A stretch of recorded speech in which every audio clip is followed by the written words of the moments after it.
Buen día. Buen ¿Se día. escucha? Día. Vamos a esperar que se Buen vayan, día. conectando todos. Que enciendan las cámaras.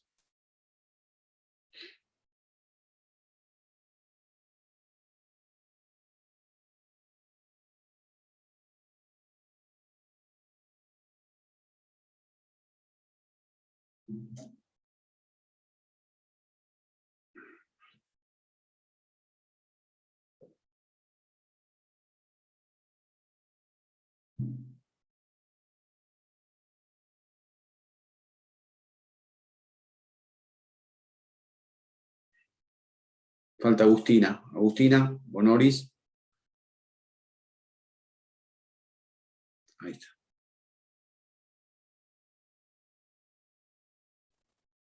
Así nos toman lista. Muy bien. Bueno, vamos a empezar tarde porque nos abren tarde los Zoom, no sé por qué. Me está pasando en todas las materias que abren tarde los Zoom.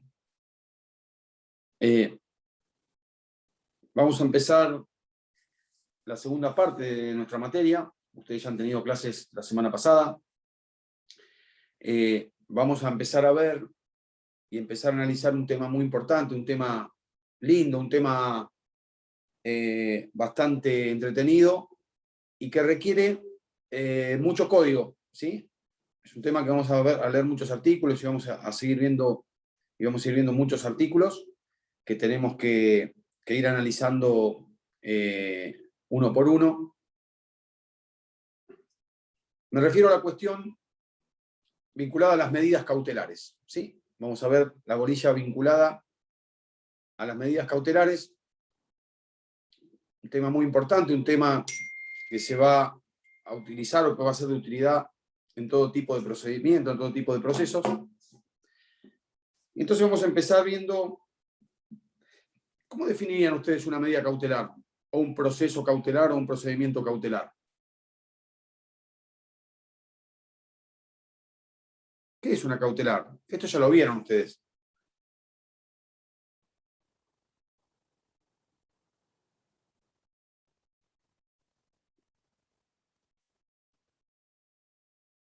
Roque va estudiando, mientras tanto.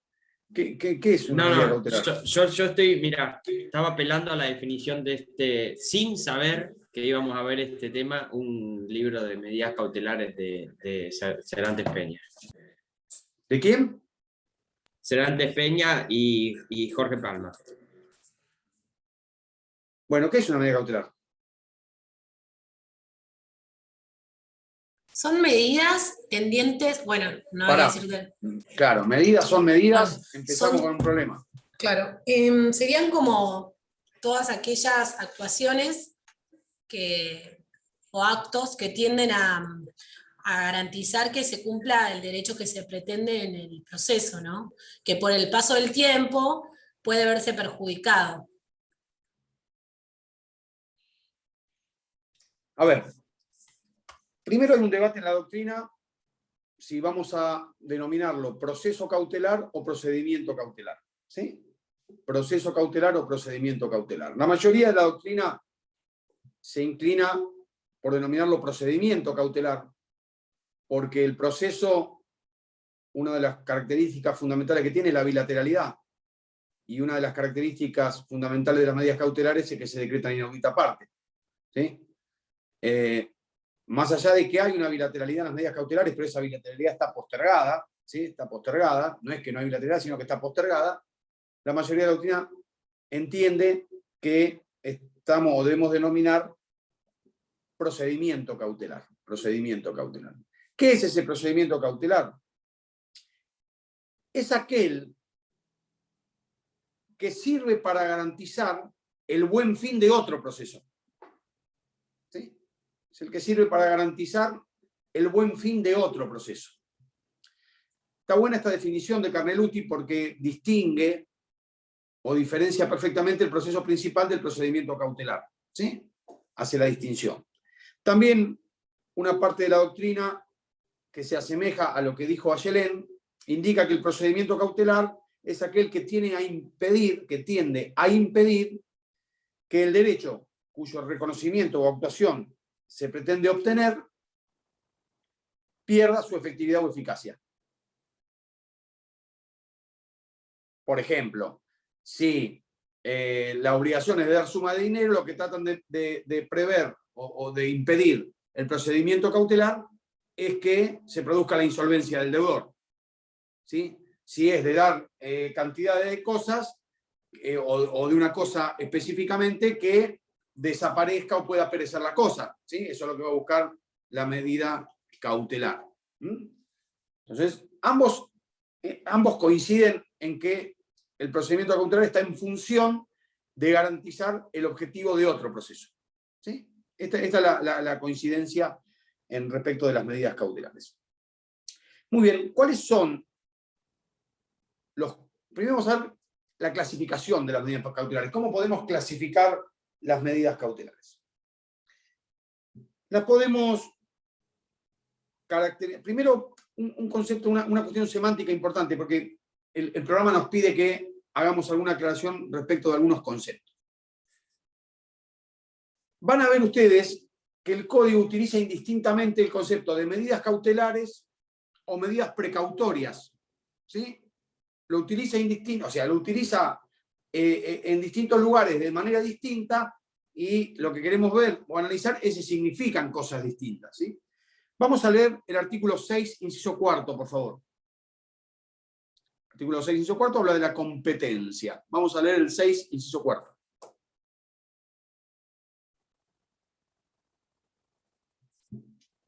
Vamos, alguien que lo lea.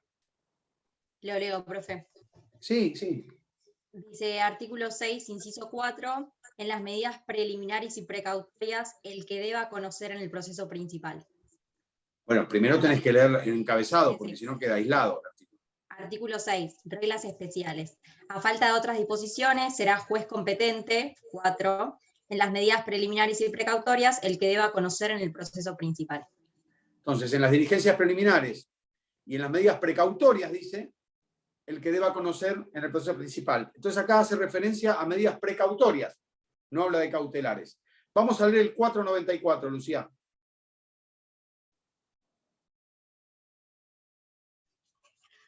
.494. Resoluciones y recursos.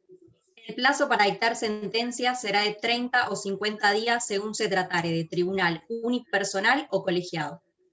Únicamente serán apelables la resolución que rechaza de oficio la demanda, la que declara la cuestión de puro derecho, la que decide las excepciones previstas, las providencias cautelares, las resoluciones que pongan fin al juicio. Las providencias cautelares, las providencias cautelares. Ahí el 494 cambia el término precautorias por cautelares. ¿Sí? Y ustedes van a ver que en el código, en todo el título del título, se llama medidas cautelares. ¿Sí? Entonces utiliza a veces medidas precautorias y a veces medidas cautelares. Yo comparto ahí con Arasi que no hay distinción respecto del concepto o de lo que quiere significar cada uno de esos elementos, sino que es más bien una utilización indistinta que hace el legislador, que puede generar una confusión, pero que en definitiva refieren al mismo concepto o al mismo tipo de medidas, ¿sí? Es decir, no hay una distinción de fondo entre medidas precautorias y medidas cautelares. Son lo mismo, están utilizadas como sinónimos en el Código de Procedimiento. ¿Sí? Ahora sí, hecha esta aclaración, vamos a la clasificación de las medidas cautelares, que las podemos mirar o podemos analizar desde diferentes ópticas. ¿Sí? Desde el punto de vista de la legislación vigente, las podemos clasificar en medidas cautelares nominadas o medidas cautelares genéricas. ¿Sí? Medidas cautelares nominadas o medidas cautelares genéricas. Las medidas cautelares nominadas son el embargo preventivo, artículo 209 a 220 inclusive, el secuestro, artículo 221, la intervención judicial, artículo 222 a 227, la inhibición general de bienes, es el artículo 228, la anotación de litis, artículo 229, la prohibición de innovar y de contratar, que está en los artículos 230 y 231. La protección de personas, del artículo 234 al artículo 237 ter.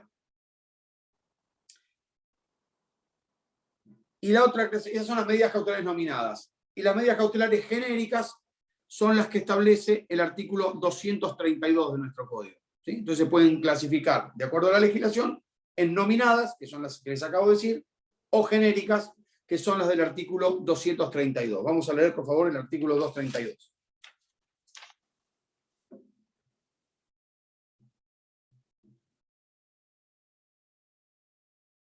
Bueno, lo leo. Vamos, dale. Artículo 232. Medidas cautelares genéricas. Fuera de los casos previstos en los artículos precedentes, quien tuviere fundado motivo para temer que durante el tiempo anterior al reconocimiento judicial de su derecho, éste pudiere sufrir un perjuicio inminente o irreparable, podrá solicitar las medidas urgentes que, según las circunstancias, fueren más aptas para asegurar provisionalmente el cumplimiento de las sentencias. Es decir, cualquier medida destinada a proteger o a impedir que se vea vulnerado el derecho que se pretende proteger en el proceso principal, cualquier medida que la parte le solicite al juez va a ser una medida cautelar independientemente de si son las que están en el código o es otra medida. Esto es una medida cautelar genérica, ¿sí? La medida cautelar genérica es que no necesariamente hay taxatividad en la enumeración del código, sino que cualquier medida que tenga la misma finalidad que tienen las medidas cautelares nominadas va a ser una medida cautelar, ¿sí? Y por lo tanto se va a regir para su petición por los mismos requisitos y los mismos principios que las medidas cautelares. Esto es lo que me está diciendo el código en el artículo 232. ¿Está claro? ¿Sí? Entonces, ahí tenemos la primera clasificación. Nominadas o genéricas. La segunda clasificación que podemos hacer, que en realidad me gusta que sea una, que ahora lo voy a explicar, pero en realidad es una, tiene que ver con que hay medidas cautelares que el objetivo que tienen es garantizar la ejecución forzada de una obligación. ¿Sí? El embargo, por ejemplo. ¿El embargo para qué es? El embargo tiene como objetivo que ese bien no salga del patrimonio del deudor durante el trámite del proceso, a los fines de que si obtengo sentencia favorable pueda hacer ejecución forzada de esos bienes para cobrar lo que me corresponde. ¿Sí? Entonces, es una medida cautelar que está destinada a asegurar la ejecución forzada de una obligación.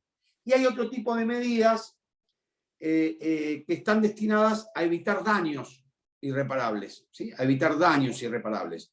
Puede ser a las personas o puede ser a las cosas, ¿sí? La conservación de una cosa durante el trámite del proceso, cuando yo lo que quiero es recuperar la cosa en especie, ¿sí? O la protección de personas, ¿sí? Lo que está buscando esa medida cautelar no es la ejecución forzada, sino que está buscando evitar el daño a las personas o a las cosas, ¿sí? Entonces, ahí tenemos una diferencia entre medidas cautelares que yo la subsumo en una sola clasificación, que es que hay medidas cautelares para asegurar bienes y medidas cautelares para asegurar personas. Más fácil, ¿sí? Hay medidas cautelares para asegurar bienes y medidas cautelares para asegurar personas. Si yo le digo a ustedes, un embargo, ¿qué busca asegurar? ¿Personas o cosas? Cosas. Exacto. Una inhibición general de bienes. Cosas. Claro. Se llama inhibición general de bienes. ¿Sí? Vamos a leer el artículo 234, por favor.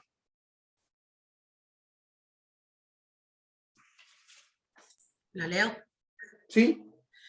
Bien. Artículo 234. Podrá decretarse la guarda. 1. De incapaces mayores de 18 años de edad abandonados o sin representantes legales, o cuando estos estuvieran impedidos de ejercer sus funciones. 2. De los incapaces mayores de 18 años de edad que estén en pleito con sus representantes legales en el que se controvierta su curatela. Perfecto. Ahí tenemos medidas cautelares para asegurar personas, ¿sí? Que buscan asegurar personas. Hoy también hay medidas cautelares que fíjense que no están nominadas en el Código Procesal, sin embargo son muy utilizados en los conflictos de violencia de género o de violencia familiar, que es la restricción de acercamiento, ¿sí? Es una medida cautelar. La restricción de acercamiento a determinada zona o a determinada área es una medida muy adoptada, muy común, que hoy se está visualizando en los procesos de familia o en los procesos de violencia intrafamiliar o de violencia de género, y es una medida muy utilizada hoy por los jueces, es una medida cautelar muy utilizada por los jueces, ¿sí? Medidas de restricción, ¿sí? Que tienen el objeto de proteger personas, justamente, ¿no? Tienen el objeto de ser protectivas de personas para evitar daños. Muy bien. Entonces, esta es la clasificación que tenemos. Como vemos ahí, distintas medidas. ¿Por qué es importante saber esto? Porque generalmente cuando uno quiere dar la teoría general de las medidas cautelares, en la cabeza nos viene solo el embargo como medida cautelar, o la medida cautelar de esa naturaleza. Entonces uno dice, tienen como objeto asegurar el cumplimiento de la sentencia. Bueno, no solamente tienen como objeto asegurar el cumplimiento de la sentencia, ¿no? Sino también tienen como objeto el de evitar daños a las personas o a las cosas durante el trámite del proceso. O sea, no solamente tienen que ver con la ejecución forzada de la obligación, sino también tienen que ver con la protección de cosas o la protección de personas.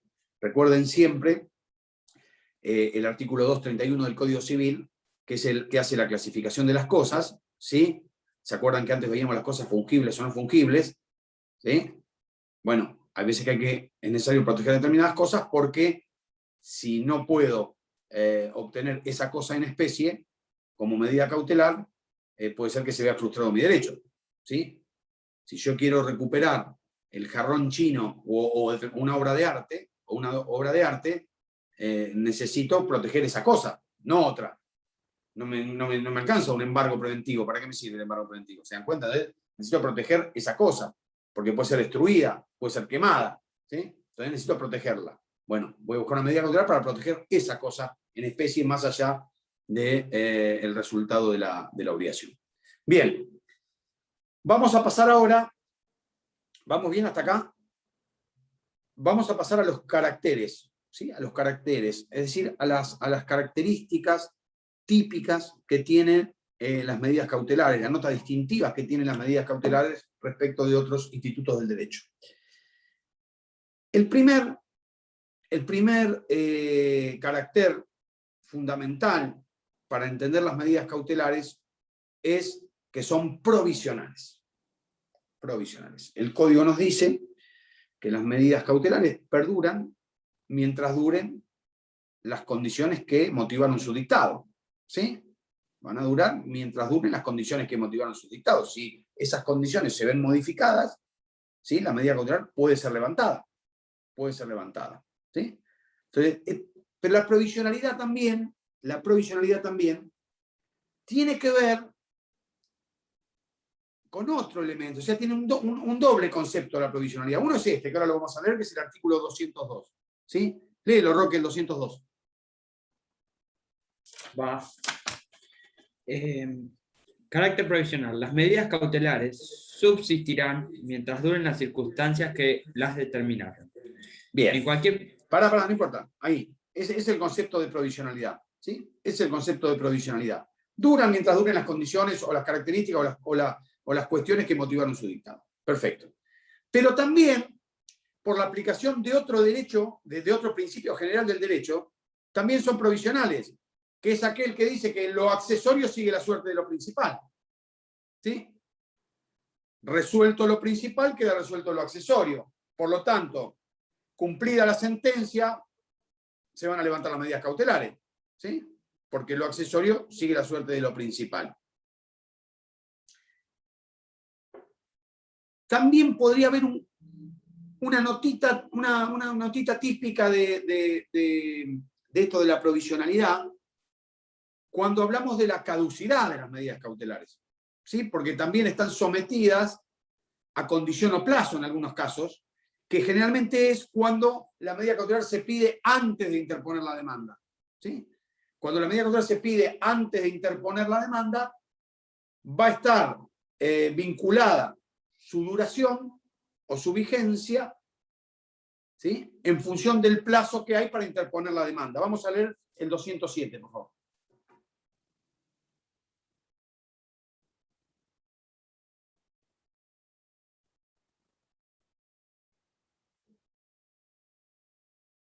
¿Lo leo?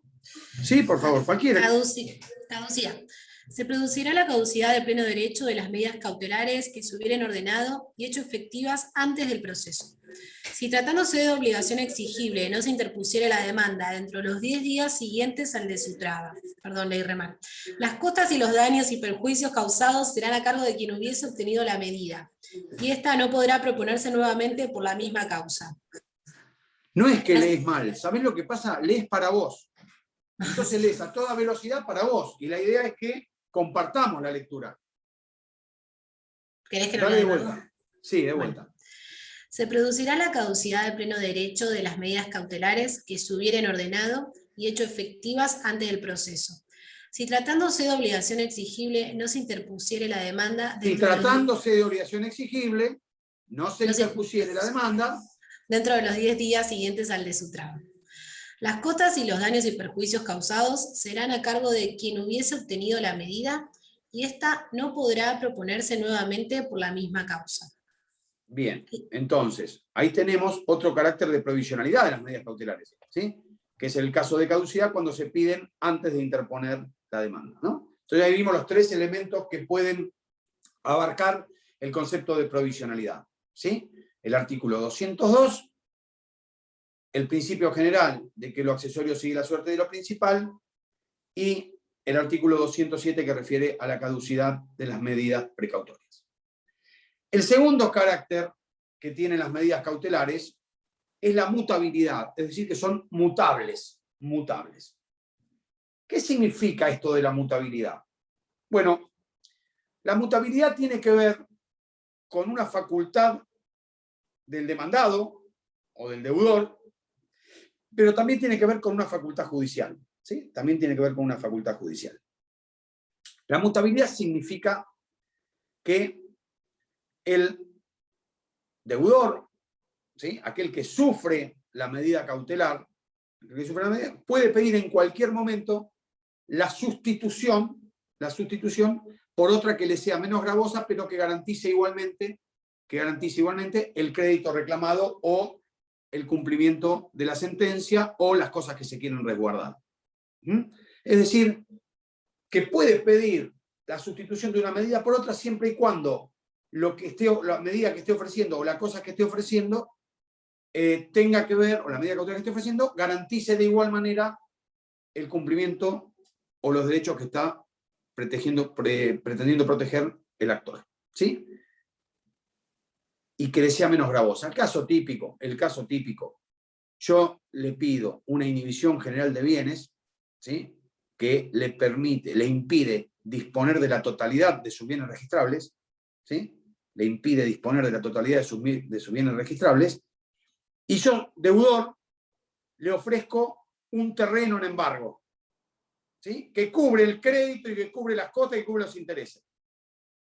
Entonces el juez va a sustituir esa medida de inhibición general de bienes por un embargo preventivo sobre un bien determinado, permitiéndome disponer libremente de los demás bienes. ¿Se dan cuenta? Es una medida menos gravosa, pero que garantiza el cumplimiento. Eso lo puede hacer a pedido de la parte contraria. Pero también el juez de oficio, al momento de resolver una cautelar, puede otorgar o conceder una menos gravosa cuando considere que asegura igualmente el crédito, ¿sí? También es una facultad del juez esto de la mutabilidad, de hacer mutar la medida por una menos gravosa. Ese es el concepto, ¿sí? Que sea menos gravosa para quien la padece, pero que igualmente garantice la satisfacción eventual de una sentencia favorable a quien la solicita. ¿Se dan cuenta?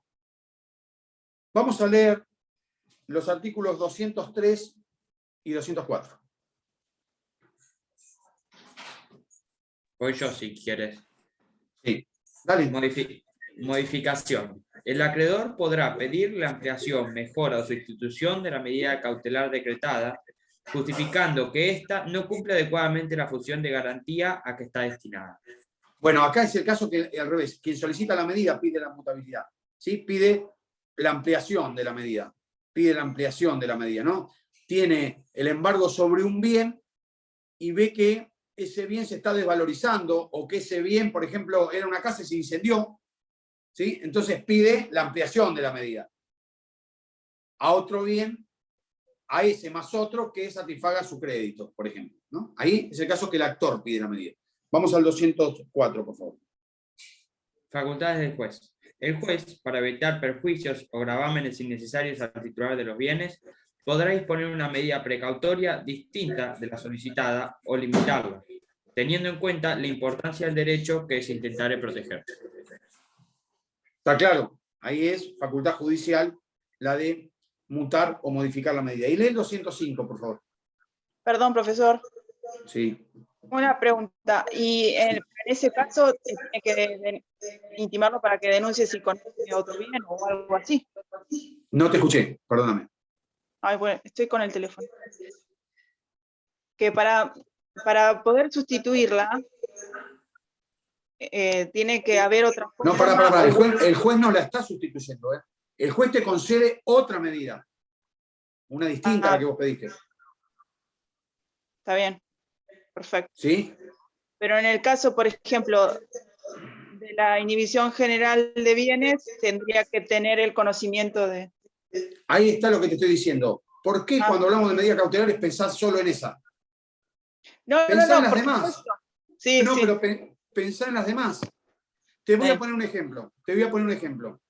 Vos pedís una medida cautelar, no sé, una prohibición de contratar, ¿sí? Sobre determinada cosa. Y el juez dice, no, te voy a dar una anotación de litis, que resguarda suficientemente la cuestión y no necesito prohibirle contratar. Ahí está el caso. No, el juez no tiene por qué conocer bienes, ni va a pedir informe de dominio para ver si tiene otros bienes para sustituirle el embargo por una inhibición. Eso no lo va a hacer el juez. Está. Claro, pero pensá en las demás medidas cautelares. Eso es lo que les digo. Vieron que al principio de clase les dije, cometemos el error a veces de pensar exclusivamente que las medidas cautelares es el embargo, o la inhibición de bienes, o está vinculada a los bienes. No necesariamente. Imagínate si vos pedís una restricción de acercamiento. ¿Sí?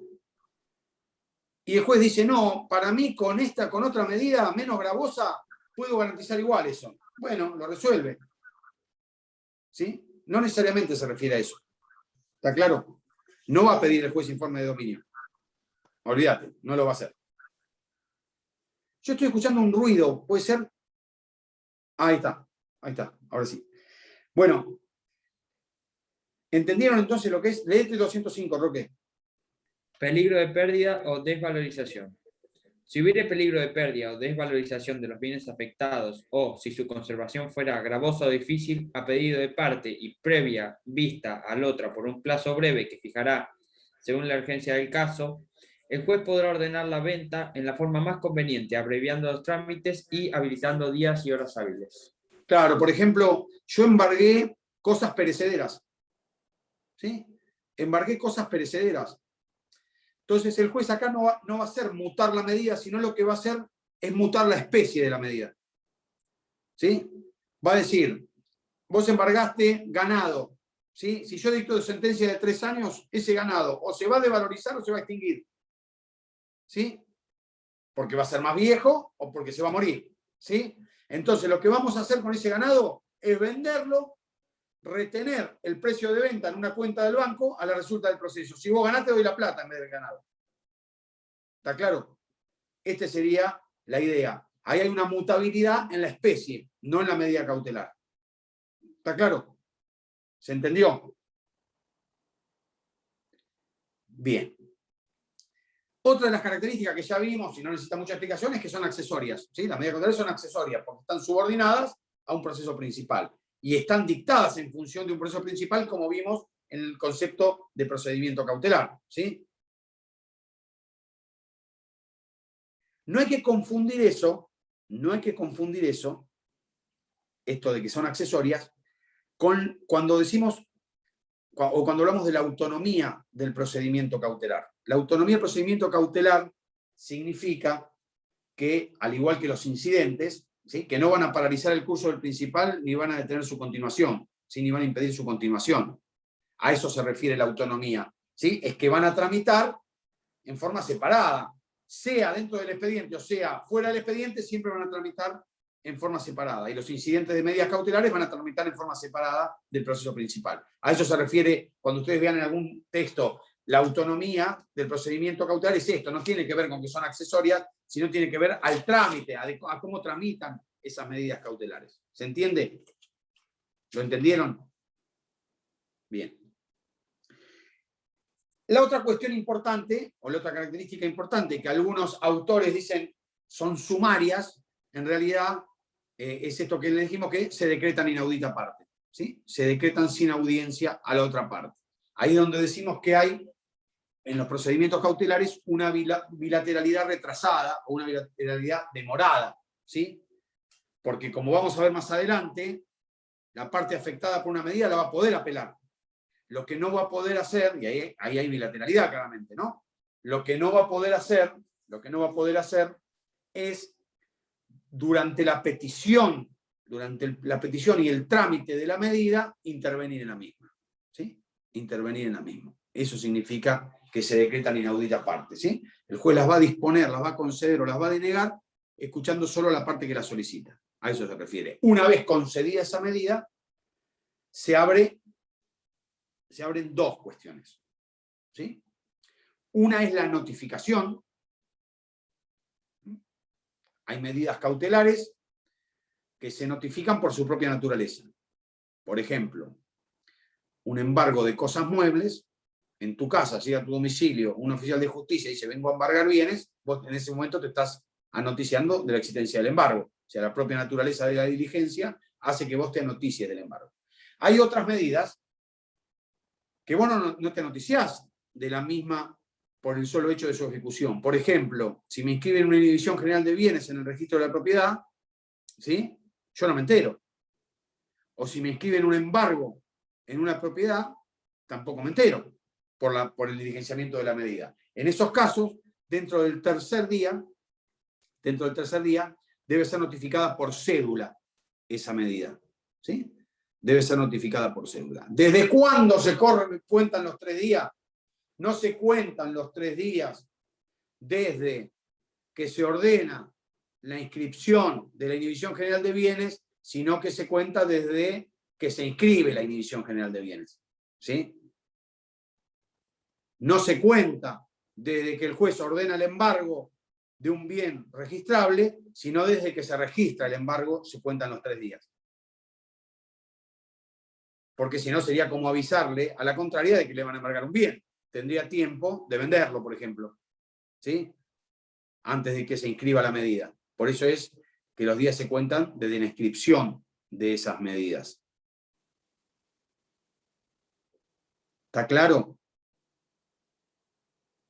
Entonces, ahí se van a notificar esas medidas cautelares. Eso por un lado. Por el otro lado, ahí comienza la bilateralidad en el procedimiento cautelar, ¿sí? Cuando es notificada la medida empieza la bilateralidad. ¿Por qué? Porque ahí el afectado por la medida, ¿qué puede hacer?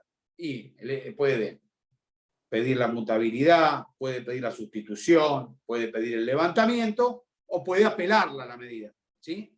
Puede recurrir esa medida. Vamos a leer el 198, por favor. 198. Sí. Cumplimiento y recurso.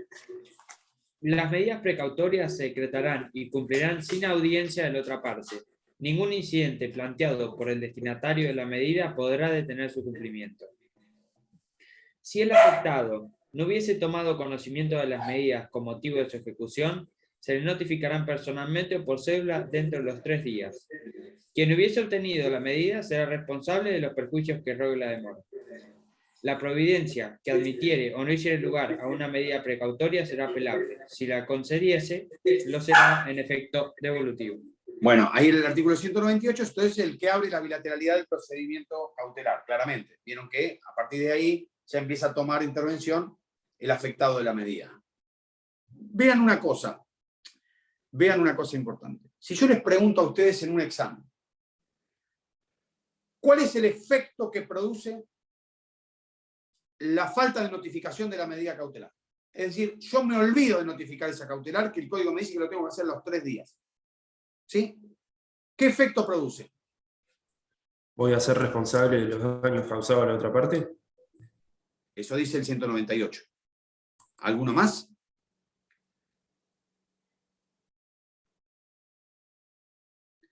Lo que quiero que sepan, está bien lo que dijo Brian, es lo que dice el artículo 198, es responsable, por ejemplo, yo les voy a poner esto. Me embargan la casa. Me embargan la casa. Yo no me entero, porque el embargo se inscribe en el registro de la propiedad, no me entero. ¿Cuándo me voy a enterar que me embargaron la casa? Cuando en una operación, por ejemplo, de compraventa, o que voy a salir de garantía, pido el informe de dominio. Cuando pido el informe de dominio va a salir el embargo sobre el inmueble. ¿Sí? No fui notificado de esa medida y yo seguí adelante con un proceso de compraventa. De buena fe, porque no sabía que estaba embargada la casa. Entonces, pedimos los informes de dominio, hicimos un boleto de compraventa, tomé una seña de la contraria que tengo que devolver el doble, ¿sí? Porque se frustra la operación porque estaba embargado el bien, etcétera, etcétera, etcétera. Bueno, fíjense que la falta de notificación en ese caso generó un montón de gastos para mí. Que si yo hubiera sabido que la casa estaba embargada, no los hago. Entonces, la falta de notificación oportuna de ese embargo generó todos esos gastos. Bueno, por esos gastos debe responder, porque son daños y perjuicios que se ocasionaron a causa de la falta de notificación de la medida. Ahora, lo que quiero que sepan, porque a veces se confunden, es que la medida no se levanta. La medida continúa, independientemente de si se notificó o no se notificó. Lo que es responsable es de los daños, pero la medida continúa. ¿Está claro? Pero en este caso que la medida continúa, ¿no afecta a la otra persona que no tuvo el derecho de defensa o nunca tuvo conocimiento por culpa de la parte que pidió la cautelar? Por eso responde por los daños y perjuicios, pero si no hubo daños y perjuicios, ¿qué problema hay? Y cuando se presenta, ¿puede pedir el levantamiento de la medida cautelar? No. Siempre. Siempre puede pedir el levantamiento de la Está cautelar. bien. En el 99,9% de los casos no te lo van a conceder, pero siempre lo podés pedir. Está bien. Sí, vos podés pedirlo siempre. Siempre lo vas a pedir. ¿Sí? Entonces, ¿está claro? Me olvidé una cosa importante que les va a servir para cuando vean, cuando ya deben haber empezado, o no sé, el juicio ejecutivo ya empezaron. Bueno, una cosa muy importante respecto de la provisionalidad de la medida. ¿Sí? Recuerdo del primer carácter que vimos, de la provisionalidad de las medidas. Vieron que dijimos que había tres provisionalidades distintas, o tres ópticas distintas de mirar la provisionalidad. Una era el 202, ¿sí? Mientras duren las causas que la decretaron. Otro era que lo accesorio sigue la suerte de lo principal, y el otro era el tema de la caducidad. ¿Sí? Las tres cuestiones que vimos. Hay una excepción a este principio. Dentro del juicio ejecutivo hay una excepción a este principio. Vamos a leer, Bruno, el artículo 544, por favor, del Código. Es una excepción al principio de provisionalidad.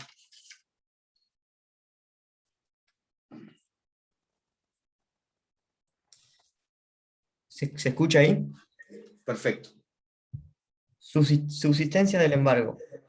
Si se anulare el procedimiento ejecutivo o se declare la incompetencia, el embargo trabado se mantendrá, con carácter preventivo, durante 15 días contados desde que la resolución quedó firme.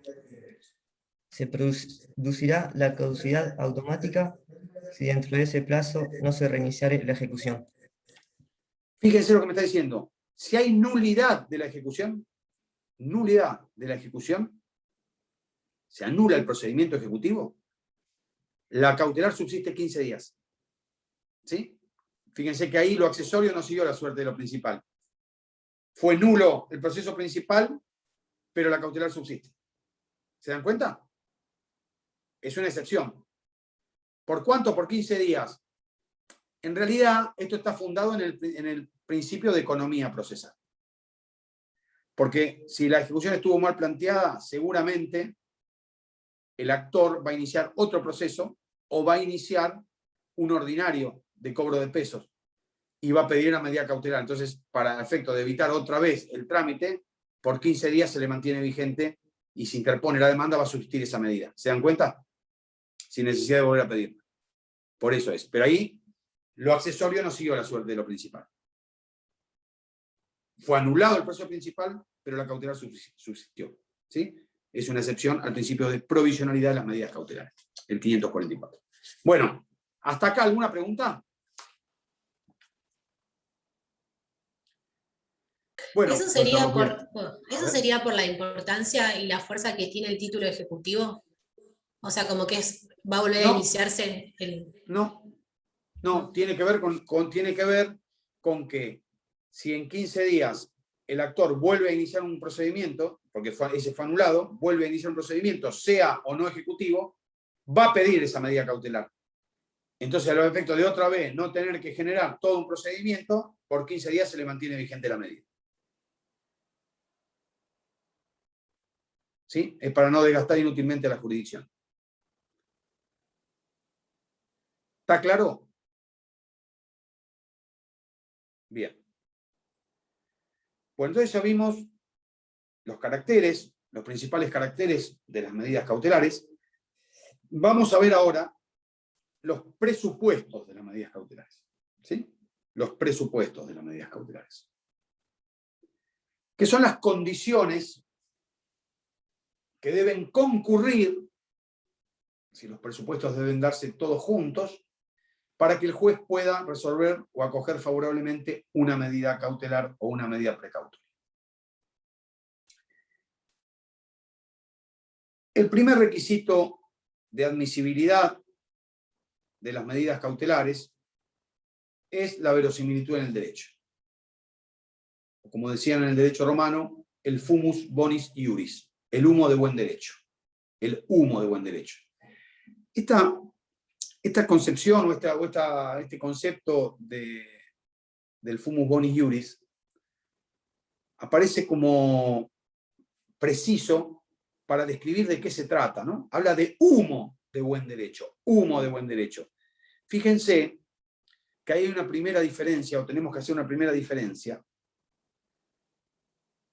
respecto del grado de verosimilitud del derecho que se requiere para una cautelar y el que se requiere para una sentencia. ¿Sí? Para una sentencia no hablamos de humo de buen derecho, hablamos de certeza. ¿Sí? Para dictar sentencia el juez tiene que tener certeza sobre el derecho. ¿Sí? Para dictar una medida cautelar tiene que, o basta, con la apariencia del buen derecho. ¿Qué significa la apariencia del buen derecho? Significa que el juez, prima facie, fíjense que todavía el proceso no se abrió a prueba, ¿sí? Pero prima facie debe analizar que el andamiaje jurídico y el derecho que vos pretendés tiene viabilidad como para ser acogido, en principio siempre. ¿Sí? En principio. Si el juez debe hacer, siempre con una duda razonable, pero debe entender que esa solicitud va a tener acogida favorable. ¿Sí? Fíjense que es un análisis preliminar, vuelvo a decir, no es un grado de certeza que deba tener el juez para dictar una medida cautelar, si no, no la dictaría nunca. Porque diría no puedo dictarla hasta que no tenga certeza, y la certeza la voy a tener en el momento de dictar sentencia. ¿Sí? Entonces, por eso es humo o apariencia de buen derecho.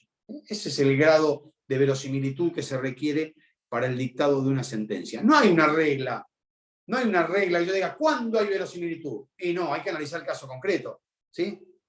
Ahora, lo que sí tienen que tener en claro es que son ustedes los que tienen que convencer al juez de que hay verosimilitud en el derecho.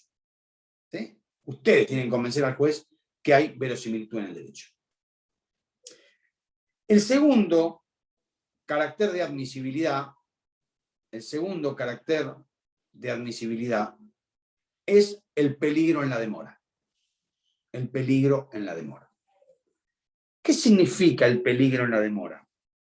Y acá sí ya pasa a ser una cuestión de prueba. ¿Sí?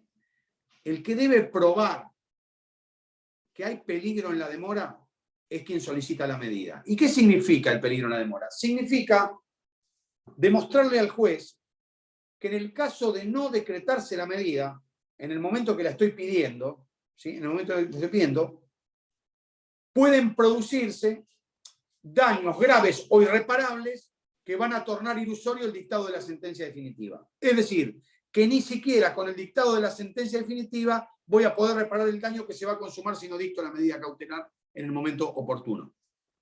¿Sí? Por ejemplo, porque se puede perder la cosa. Por ejemplo, porque se está insolventando el deudor de manera flagrante, porque está enajenando todos sus bienes. Entonces, yo me voy a decir al juez, detenga esto, detenga en este momento, y paralice en este momento la fuga de bienes, porque si usted no me dicta la medida en este momento, cuando termine el proceso, ya los va a haber fugado a todos los bienes, ¿sí? Y va a ser insolvente a los fines de responder a la sentencia, ¿sí? Ese es el peligro en la demora. Fíjense un caso importante. Ustedes todavía no lo vieron, pero lo vamos a ver juntos seguramente, en el juicio de desalojo. Alguien que lea, por favor, ¿quién no leyó? No leyó Brian. Brian, lee el artículo 676 bis, por favor.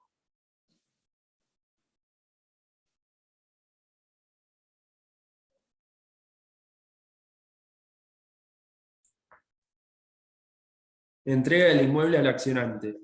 En los casos en que la acción de desalojo se dirija contra tenedor precario o intruso, en cualquier estado del juicio después de trabada la litis y a pedido del actor... Lee para todos, no leas a 250. Lee para todos, vamos entendiendo el artículo. Bueno, entrega del inmueble al accionante. En los casos que la acción de desalojo se dirija contra tenedor precario o intruso, en cualquier estado del juicio después de trabada la litis y a pedido del actor, el juez podrá disponer la inmediata entrega del inmueble si el derecho invocado fuera verosímil y previa causa real por los eventuales daños y perjuicios que se pudieran irrogar. El juez solo ordenará la medida cuando, de no decretarse la entrega inmediata del inmueble, pudieran derivarse graves perjuicios para el accionante. Lee ese último párrafo. El juez solo ordenará la medida cuando, de no decretarse la entrega inmediata del inmueble, pudieran derivarse graves perjuicios para el accionante. Ahí está el peligro en la demora, ¿sí? El juez va a conceder esa medida, esta es una medida en particular, ¿no? Pero ahí ustedes ven lo que significa el peligro en la demora, ¿sí?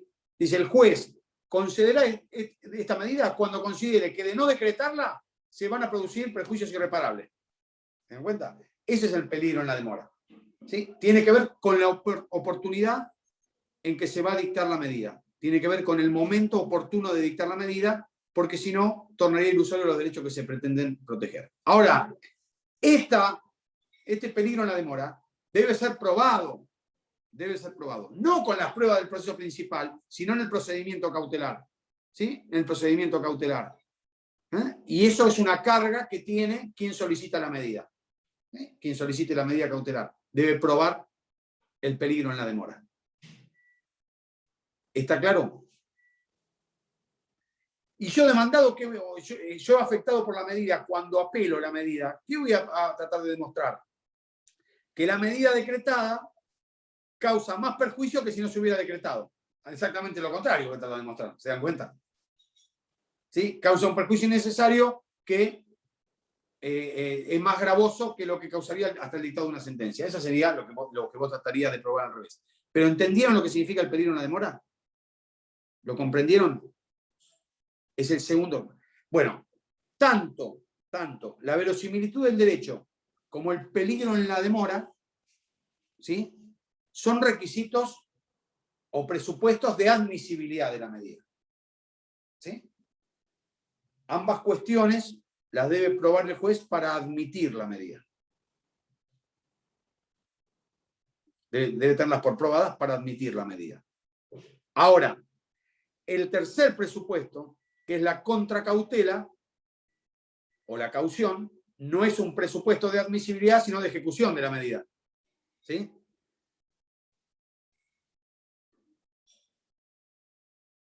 ¿Qué significa la contracautela? Significa la garantía que me va a exigir el juez, le va a exigir el juez a quien solicita la medida, para el caso que eventualmente tuviera que responder por los daños y perjuicios que la misma ocasionó. ¿Sí? Porque recuerden que la responsabilidad de la medida siempre es de la parte que la pidió. Entonces, si se causan o se ocasionan daños y perjuicios graves a causa de esa medida, esa caución debe ser suficiente para responder por esos daños y perjuicios que se ocasionaron. ¿Cuándo se van a producir daños y perjuicios?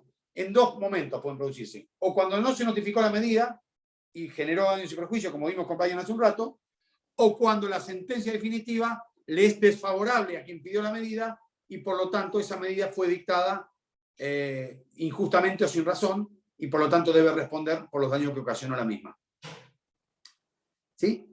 Muy bien. La caución, que vuelvo a decir, no es una condición de admisibilidad, sino de ejecución de la medida, ¿cómo la regula el juez? Esto es interesante, ¿no? ¿Cómo regula el juez esa caución o esa contracautela? De la siguiente manera. Hay una regla no escrita que indica lo siguiente. A mayor verosimilitud del derecho, menor contracautela. ¿Sí? A menor verosimilitud del derecho, mayor contracautela. Esto le permite al juez un juego de discrecionalidad para regular esa medida cautelar. Se están peleando mis hijas y me pongo nervioso porque gritan. Esto del Zoom y de la no presencialidad genera estas cuestiones, ¿no? Entonces, se pelean y gritan como contenidas, pero gritan. Entonces, a mayor verosimilitud, menor contracautela. Perdónenme un segundito, ¿no? Un segundito.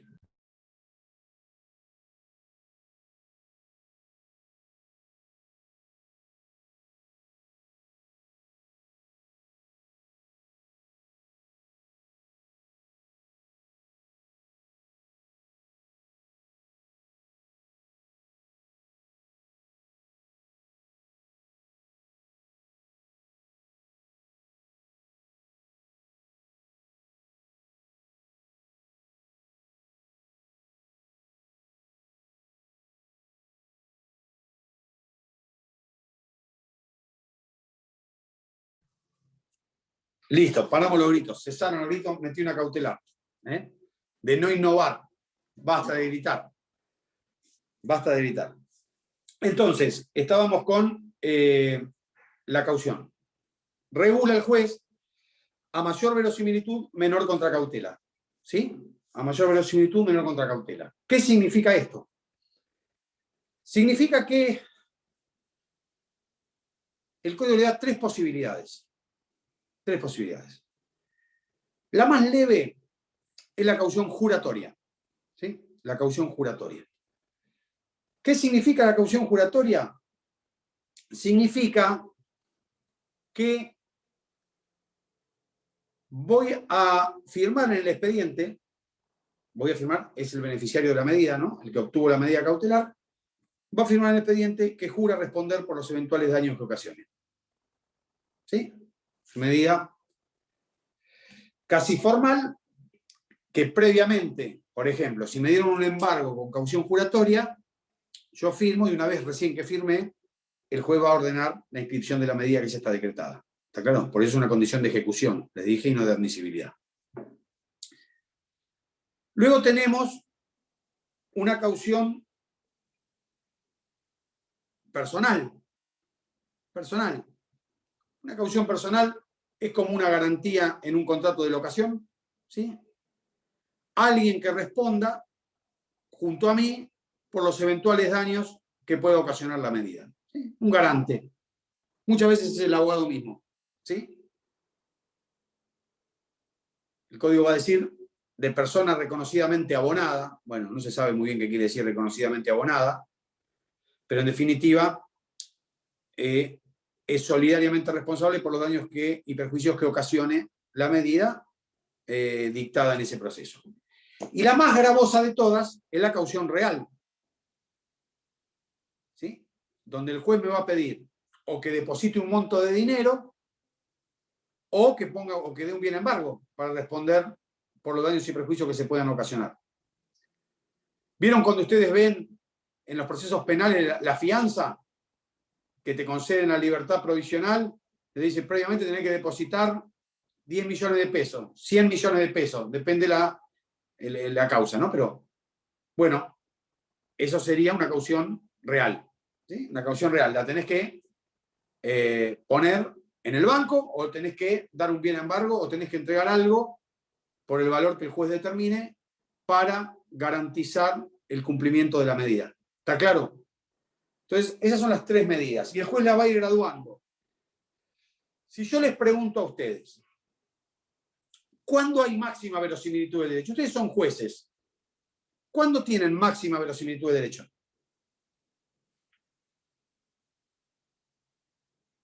Pregunta examen, ¿eh?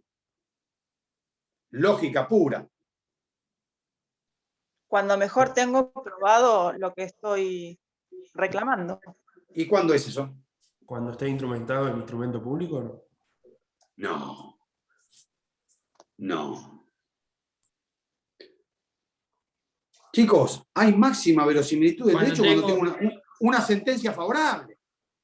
Ah, Quiero decir, bueno, cuando tengo un para Le título. pido al juez, pero le pido al juez una cautelar y le pruebo la verosimilitud del derecho con una sentencia. ¿Qué? Si la cautelar la puedo pedir antes, después o durante. ah, Pero por eso no se confundan con las medidas cautelares. Ustedes piensan nada más que la medida cautelar es el embargo que se pide antes. ¡No! Yo puedo pedir el embargo cuando tengo la sentencia y voy a iniciar el proceso de ejecución de sentencia. Es un caso de máxima verosimilitud de derecho. Pero ahí también el juez me pide una caución, ¿también? Juratoria. Ah, En realidad me va a eximir. En realidad me va a eximir. Me va a eximir de prestar caución. Tengo máxima verosimilitud del derecho. ¿Sí? Tengo una sentencia favorable. Vamos a ver que el código dice después en el 212, aunque estuviera apelada, tiene máxima verosimilitud. ¿Sí? Aunque estuviese apelada. Pero no importa, no fuimos todavía ahí. ¿Cuándo más hay máxima verosimilitud? O ¿En los tengo juicios un de título alimentos? ejecutable. Me encantan los sanateros que son, porque lo que yo les estoy preguntando es más fácil que la tabla del 2. El 354, inciso primero. Negar o reconocer categóricamente cada uno de los hechos. La negativa meramente general no implica la negación de los hechos. Y el juez podrá tener por reconocido los hechos y por probado los documentos. ¿Sí? Si el juez puede tener por reconocido los hechos, hay máxima verosimilitud del derecho.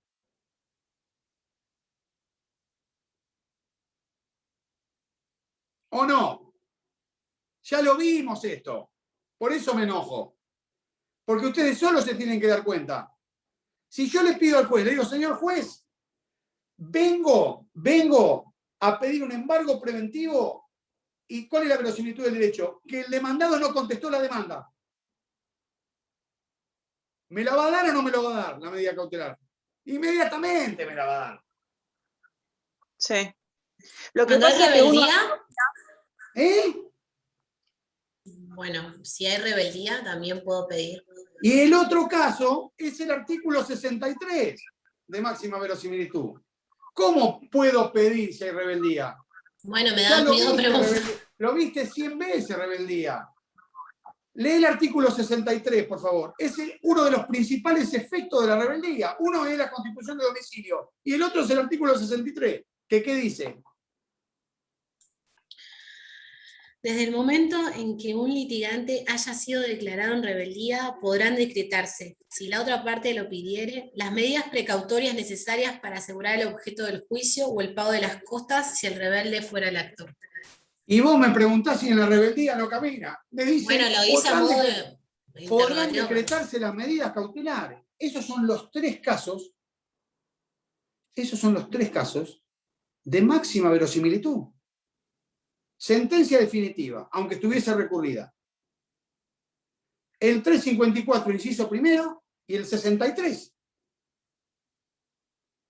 Bueno, Agustina me preguntaba, ¿y qué pasa? Me dijo Agustina, en el caso de esos, ¿qué pasa con la caución en esos casos? ¿Sí? Vamos a leer el artículo 200, por favor. No se lo olvida más, el número 200, no se lo olvida más. Redondito, dale.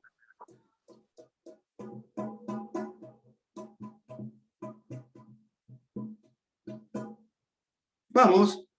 Cualquiera que sepa leer, que lo lea, el 200. Lo leo. Vamos. No sé, la rebeldía. Exención de la contracautela. No se exigirá caución si quien obtuvo la medida, 1. Fuere la provincia, alguna de sus reparticiones, una municipalidad o persona que justifique ser reconocidamente abonada. 2. Actuare como en beneficio de litigar sin gastos. Ahí están los casos en que no se va a exigir caución, ¿sí? Que el código determina que no se exige caución. Léelo de vuelta, por favor.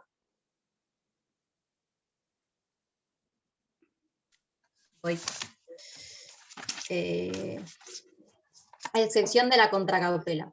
No se exigirá caución si quien obtuvo la medida, 1. Fuere la provincia, alguna de sus reparticiones, una municipalidad o persona que justifique ser reconocidamente abonada. 2. Actuare con beneficio de litigar sin gastos.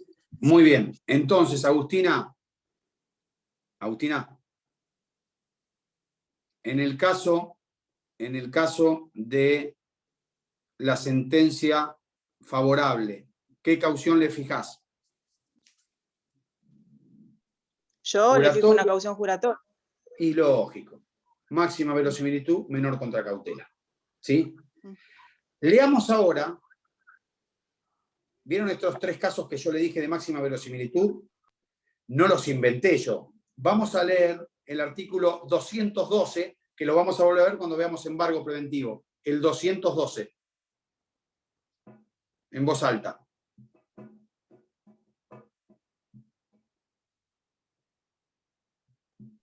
Bueno, lo leo. Proceso pendiente. Durante el proceso podrá decretarse el embargo preventivo. 1. En el caso del artículo 63. 2. Siempre que por confesión expresa o ficta, o en el caso del artículo 354, inciso 1, resultare verosímil el derecho alegado. 3. Si quien lo solicita hubiese obtenido sentencia favorable, aunque estuviera recurrida. ¿Está claro? Esos son los casos donde la verosimilitud del derecho se presume. ¿Sí? ¿Qué más va a tener que probar quien la solicita? Tiene una presunción de verosimilitud del derecho. Rebeldía, 354, confesión expresa o ficta y sentencia definitiva aunque estuviese recurrida. ¿Está claro? Bien. Entonces, ya vimos presupuestos y vimos caracteres de las medidas cautelares. ¿Alguna duda hasta acá? Vieron que son muchos artículos que vamos jugando, por eso les dije, además, la segunda parte es muchísimo, infinitamente más larga que la primera. ¿Sí? En cantidad de artículos y en cantidad de temas. Sí, Agustina. Usted refirió respecto al 212 la verosimilitud del derecho, pero también está incluido ahí el peligro en la demora. Está incluido todo, pero estábamos hablando del requisito de la verosimilitud del derecho. ¿Sí? En esos casos no necesito probar la verosimilitud, no necesito probar nada en realidad. ¿Sí? Hay condiciones objetivas. ¿Sí? Y ahí es donde el juez va a fijar menor caución, que va a ser la caución juratoria. Y luego, a partir de ahí, el juez va a regular. Porque a veces, el juez entiende que, dice, yo si no le doy esta cautelar, si no le doy la cautelar, la verdad que se puede tornar ilusorio el derecho, pero la verosimilitud del derecho no me convence. Entonces, entra en esa tensión, ¿sí? Entonces, en lugar de rechazar la medida, me dice, bueno, le concedo la medida, pero tiene que depositar 1 millón de pesos. O sea, me está diciendo, no estoy muy seguro de la verosimilitud del derecho, pero tampoco te quiero perjudicar por si te llegas a tener razón. Entonces, con eso regula. ¿Se dan cuenta? Va regulando y si ve que no, bueno, me la va a denegar la medida. Ahora, hasta que yo no deposite ese monto, no me va a conceder la medida. ¿Puedo pedir una rebaja? Puedo pedir una rebaja. La contraria, ¿puede pedir una ampliación de la contracautela? Puede pedir una ampliación de la contracautela también. Vamos a leer el 201, por favor. Dale, Agustina, léelo vos, que no leíste.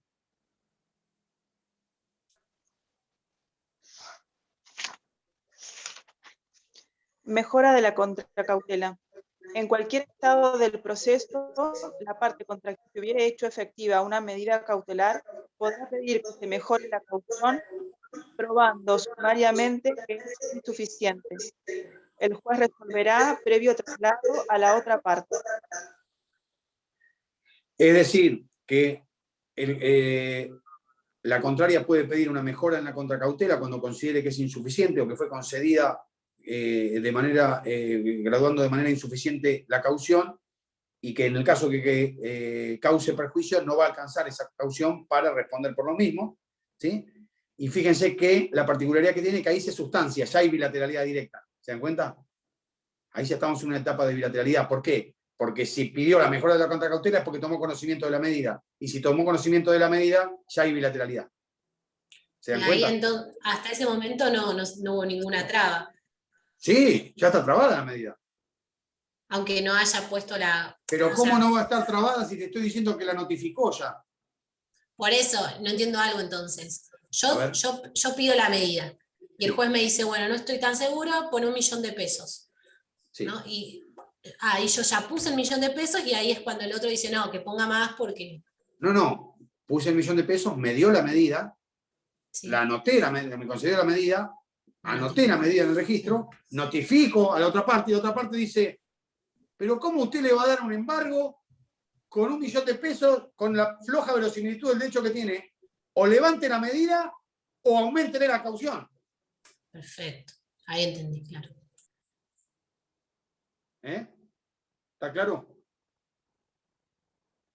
Bueno, iba a empezar ahora con el procedimiento cautelar y con la competencia y todas estas cuestiones, pero ya son 1:30, así que prefiero dejar acá para no atosigarlos tampoco con 8.000 artículos. ¿Y alguna pregunta más? ¿O seguimos el lunes que viene? Nosotros el lunes que viene vamos a ver el procedimiento cautelar, ¿sí? La oportunidad, ya vimos caracteres y vimos presupuesto. Vamos a ver el procedimiento cautelar, vamos a ver el procedimiento de impugnación de las medidas cautelares, ¿sí? cómo se impugnan las medidas cautelares. Vamos a ver la competencia, qué pasa con las cautelares dictadas por juez competente o por un juez incompetente, si puede dictar o no una cautelar. Y vamos a empezar a ver esta cuestión de las medidas autosatisfactivas y las sentencias y las cautelares autosatisfactivas, que son aquellas en las cuales la medida coincide con el fondo de la cuestión, ¿sí? La medida solicitada coincide con el fondo de la cuestión. Por ejemplo, cuando yo interpongo un amparo contra una obra social para que me operen y el juez me la concede y ya me operaron, ¿sí? Digamos, coincide la medida, con la medida resolvió el fondo. ¿Está claro? Bueno, ¿qué sucede? ¿Qué requisitos tienen ese tipo de medidas que son más gravosas? Y después vamos a ver las medidas cautelares en particular, donde nos va a llevar mucho tiempo embargo y las demás van a ser muchísimo más rápidas, ¿sí? Porque en muchos casos supletoriamente se van a regir las medidas por las normas del embargo. Una consulta, profe. Las Sí. genéricas, en este caso, ¿cuál sería una genérica, un ejemplo? No te puedo decir un ejemplo. Ahí puede haber 150 millones de ejemplos. Te Por pongo eso, una es medida... una que se le ocurre al juez que le parece. No, se le ocurrió a la parte y el juez te la concedió. ¿Sí? Una medida para proteger personas, una medida para proteger bienes, que no necesariamente sean las que están reguladas en el código. Por eso son genéricas. Si te pudiera explicar una, serían específicas. Pero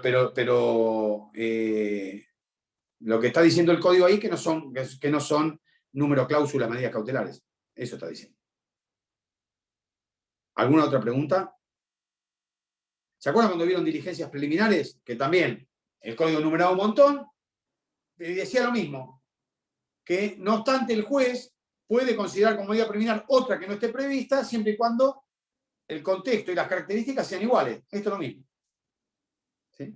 Por eso no eran taxativas la enumeración de las diligencias preliminares. Bueno, ¿está claro? Hasta acá. Nos vemos el lunes que viene. Suerte, buena semana. Chao, doctor. Chau.